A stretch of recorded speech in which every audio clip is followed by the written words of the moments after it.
students, my name is Swapna C, and we are going to discuss about emulsions. Okay, so topics to be covered, that is definition, types of emulsions, and pharmaceutical application of emulsion, formulation of emulsion, the theory of emulsion, preservation of emulsion, preparation of emulsion, and stability of emulsion. So first topic, that is definition. So an emulsion, it is a two-phase system consisting of two incompletely miscible liquids, one of which is dispersed as a finite globule in the other. As we discussed in last lecture, emulsions are biphasic liquid dosage form in which two phases are there. First one is dispersed phase and second one is continuous phase. So the particle size of globule range from 0.25 to 25 micrometer, and an emulsifying mechanical energy are needed to join the phases. Okay, so the types of emulsion based on dispersed phases, three categories are there. First one is oil in water. You can or oil droplets are dispersed in water. Water in oil, that is W by O. So water droplets dispersed in oil. Third one is multiple emulsion. Examples W by O by W type of emulsion. So this is the diagram in which the first diagram, the blue, that is the water particles are there, and yellow background, that is oil. So water are dispersed in oil, and oil in which second diagram, the yellow particle, that is for oil droplets, and the blue phase, that is water. So what oil is dispersed in water phase, and these two diagrams are oil in water in oil emulsion, and this is water in oil in water emulsion. So this is single type of emulsion and this is mixed type of emulsions. Okay, next is based on the size of liquid droplets. So first is macro emulsion, in which the liquid droplet size, that is 0.2 to 50 mm. Micro emulsions, in which my liquid droplet size is 0.01 to 0.2 mm, and nano emulsions, in which the liquid droplet size is 50 to 1000 nm. Okay, next is difference between oil in water and water in oil type of emulsions. So first in the first difference is in oil in water type of emulsion, water is the dispersion medium and oil is the dispersed phase, and W by O, so oil is the dispersion medium and water is the dispersed phase. Okay, second difference, in O by W type of emulsion, water soluble drugs are more quickly released from O by W type of emulsion. Okay, why? Because oil is dispersed phase and water is continuous phase. In water in oil type of emulsion, oil soluble drugs are more quickly released from W by O type of emulsion. Third difference, they are preferred for formulation meant for internal use, as beta test of oils can be masked, and water in oil type of emulsion, they are preferred for formulation meant for external use like creams. Okay, and next difference, they are non-greasy and easily removable for skin surface, and WIO type of emulsions are greasy and not water washable, and O by W type of emulsions are used externally to provide cooling effect like vanishing cream. Vanishing cream is an example of oil in water type of emulsion. Okay, and they provide cooling effect, but WIO type of emulsions, they used externally to prevent the evaporation of moisture from the surface of skin like cold creams. Next is oil in water type of emulsion give a positive conductivity test, as water is the external phase which is good conductor to electricity, and WIO type of emulsions do not give a positive conductivity test, as oil is the external phase which is poor conductor of electricity. Okay, so next is pharmaceutical applications of emulsion. So first application, that is oral, rectal or topical administration of oils and oil soluble drugs. We can easily administer the emulsion by oral route, by rectal route or by topical administration, okay, of oil and oil soluble drugs, but in emulsion, in case of emulsion. Okay, and second is the unpleasant taste or odor can be masked by emulsification. The third application, that is the absorption and penetration of medicaments are enhanced by the emulsification. Intramuscular injection or IM administration of water soluble drugs or vaccine to provide slow release. The use of sterile stable IV emulsion contain fats, carbohydrates and vitamin as a potential nutrients. Next is formulation of emulsions. So the first ingredient, that is emulsifiers or emulsifying agent.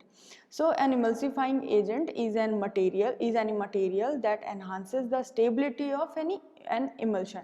Okay, that means emulsifying agents are the agent which is used to enhance the stability of emulsion, or you can say which can prevent the coalescence and reducing the creaming. The ideal emulsifying agent is colorless. It should be odorless, tasteless, non-toxic, non-irritant and able to produce stable emulsion at low concentration. So the examples of emulsifying agents, first one is carbohydrate material. Examples are acacia, tragacanth, agar, pectin. Protein substances, examples are gelatin, egg yolk, casein. And high molecular weight alcohol, sterile alcohol, cetyl alcohol, glycerol, monostearate. This is for O by W type of emulsion. Cholesterol for W by O type of emulsion. And the last emulsifying agent, that is weighting agent. There are three category: anionic, cationic and non-ionic. Next is test for identification of emulsion type. So there are 4 tests for identification, that means which type of emulsion we are preparing. We can find out, or we can identify by all these tests. So first one is dilution test, that is also known as miscibility test. Staining test is also known as dye solubility test, conductivity measurement and fluorescence test. Next is the theory of emulsification. So there is 4 theories for emulsification. First one is film theory or adsorption theory, viscosity theory, wedge theory and interfacial tension theory. So first one is film theory or adsorption theory. So as per this theory, the added emulsifying agents form a mechanical film by getting adsorption at the interface of the liquid and offers stability to the emulsion. However, this theory could not explain the formation of type of emulsion. That's why this theory failed. Okay, after that viscosity theory came. So as per viscosity theory, an increase in the viscosity of emulsion will lead increase in stability. So this theory failed to explain about which the milk which shows considerable stability even through its viscosity is less. Okay, then wedge theory. So according to this theory, monovalent soap like sodium stearate give O by W type of emulsion, and divalent soap like calcium stearate give W by O type of emulsion. Okay, and it was explained by successful accommodation of the soap molecule to give the type of emulsion. Next is interfacial tension theory. In accordance with this theory, the added emulsifying agent reduces the interfacial tension between the oil and water phases, and thus a stable emulsion is formed. But this theory could not explain the formation of type of emulsion. Okay, next is the HLB, that means hydrophilic lipophilic balance of emulsifying agent. So HLB number, HLB, it is an actually scale that is known as hydrophilic lipophilic balance scale, in which there are number from 1 to 20 or 1 to 18 which represent various emulsifying agent. So 1 to 20 represent the relative properties of lipophilic and hydrophilic part of the molecule. So high number from 8 to 18 indicates the hydrophilic molecule and produces O by W type of emulsion. Low number, that means 3 to 6, indicates lipophilic molecule and produces W by O type of emulsion. Oils and waxy materials have a required HLB number which helps in the selection of appropriate emulsifying agent when formulating emulsion. And liquid paraffin, for example, has a required HLB value of 4 to obtain a W by O emulsion and 10.5 for an O by W type of emulsion. So this is the scale value. If the range is 1 to 3.5, it is known as antifoams. 3.5 to 8, that is W by O emulsifiers.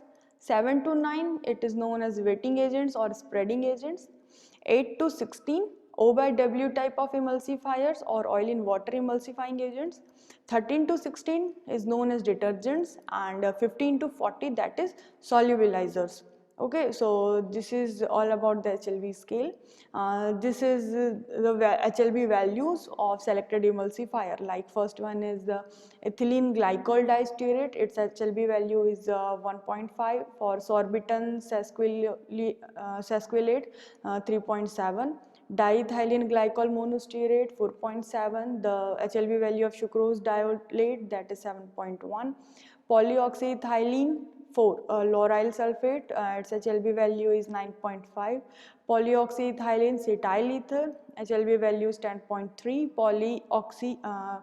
Polyxyethylene sorbitan tristearate is 10.5, and polyoxyethylene nonyl phenol, the HLB value that is 13, and sodium oleate, its HLB value is 18. Polyoxyethylene stearate, its HLB value is 18.8, and potassium oleate, its HLB value is 20.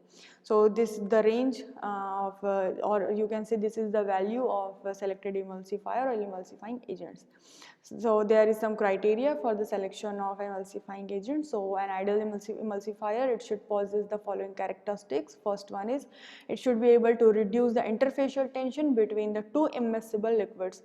Second, it should be physically or chemically stable, inert, and compatible with other ingredients of the formulation. It should be non-toxic, non-irritant in the concentration, and it should be organoleptically inert, that is that should not impart any color, odor, or taste to the preparation.